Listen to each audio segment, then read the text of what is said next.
لوگ ایسے ہیں جو کبھی 2 ٹائم نماز پڑھتے ہیں، کبھی 3 ٹائم پڑھتے ہیں، کبھی 5 پڑھ لیتے ہیں، کبھی 5 چھوڑ دیتے ہیں، جب جتنا وقت ملا اتنی پڑھ لی، وقت نہیں ملا تو چھوڑ دی۔ ایسے لوگوں کے بارے میں جانتے ہو قرآن کیا کہتا ہے؟ قرآن میں اللہ تعالیٰ نے فرمایا فویل للمصلین،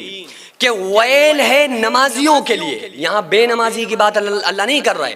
یہاں ویل بتا رہا ہے کہ ویل ہے نمازیوں کے لیے، نمازی جو لوگ ہیں ان کے لیے ویل ہے۔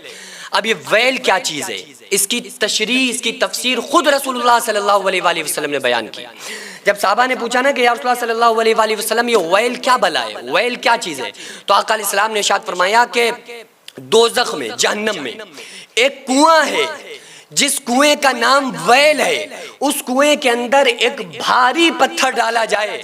تو 500 سال میں اس کی تلی میں پہنچے گا، اتنا وہ بھاری پتھر، تو کتنا گہرا وہ کنواں ہوگا۔ اب آقا علیہ السلام جو فرما رہے ہیں، اب آپ اندازہ یہ لگائیں کہ ایک تو جہنم کتنی خطرناک۔ آقا علیہ السلام نے ارشاد فرمایا جہنم کو ایک سوئی کے ناکے کے برابر اگر کھول دیا جائے تو پوری دنیا، زمین و آسمان، چاند سورج سب جل کے راکھ ہو جائیں، اتنی خطرناک وہ جہنم۔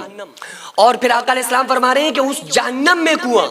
اور اس کنویں کے اندر اتنا گہرا کنواں کہ بھاری پتھر ڈالا جائے تو 500 سال میں اس کی تلی میں پہنچے گا۔ آقا علیہ السلام نے ارشاد فرمایا اس میں وہ نمازی ڈالے جائیں گے جو من چاہی نماز پڑھتے ہیں، رب چاہی نماز نہیں پڑھتے۔ لوگوں کی یہی پرابلم ہے۔ اچھا عجیب بات تو یہ بھی ہے نا کہ بعض لوگ جو اپنے آپ کو نمازی سمجھتے ہیں اور وہ 2 یا 3 ٹائم کی نماز پڑھ کے نمازی سمجھتے ہیں، وہ سمجھتے ہیں کہ ہم تو بھائی نمازی ہیں، لیکن بس نمازی تو ہیں لیکن ہماری فجر چھوٹ جاتی ہے، نمازی تو ہیں لیکن ہماری بس عشاء چھوٹ جاتی ہے۔ تو یہ جو لوگ کہنے والے لوگ ہیں نا، ان کے تعلق سے آقا علیہ السلام فرما رہے ہیں کہ ویل میں ان لوگوں کو ڈالا جائے گا جو کبھی کبھی نماز پڑھتے ہیں، کیونکہ آقا علیہ السلام نے ارشاد فرمایا جس نے ایک وقت کی نماز جان بوجھ کر چھوڑ دی، من ترک الصلاۃ متعمدا فقد کفر، جس نے ایک وقت کی نماز جان بوجھ کر چھوڑ دی وہ کفر کی حد تک پہنچ گیا۔ آقا علیہ السلام نے فرمایا بین العبد و بین الکفر ترک الصلاۃ، مسلمان کافر کے درمیان نماز ہی کا فرق ہے۔ آقا علیہ السلام نے ارشاد فرمایا جو صبح سویرے مسجد میں جاتا ہے اس کے ہاتھ میں ایمان کا جھنڈا ہوتا ہے، جو صبح سویرے بغیر نماز کے بازار مارکیٹ میں جاتا ہے اس کے ہاتھ میں شیطان کا جھنڈا ہوتا ہے۔ آقا علیہ السلام نے ارشاد فرمایا جس نے نماز کو قائم رکھا اس نے دین کو قائم رکھا، جس نے نماز کو چھوڑ دیا اس نے دین کو گرا دیا۔ نماز اللہ کی رضا کا سبب ہے، نماز فرشتوں کی محبوب چیز ہے، نماز انبیاء کی سنت ہے، نماز سے معرفت کا نور پیدا ہوتا ہے، نماز سے دعائیں قبول ہوتی ہیں، نماز سے رزق میں برکت آتی ہے، نماز ہی ایمان کی جڑ ہے، نماز سے بدن میں طاقت آتی ہے، نماز سے دین میں چمک اور نور پیدا ہوتا ہے، نماز قیامت کے دن پلسرات سے جلدی گزار دے گی، نماز قبر میں روشنی ہے، نماز منکر نکیر کے سوالوں کا جواب ہے، نماز پڑھنے والا انشاءاللہ قیامت کے دن اولیاء کرام کے ساتھ میں ہوگا، انشاءاللہ اس کو نبی صلی اللہ علیہ وآلہ وسلم کی شفاعت میسر ہوگی۔ اور حدیث میں آتا ہے بے نمازی کا حشر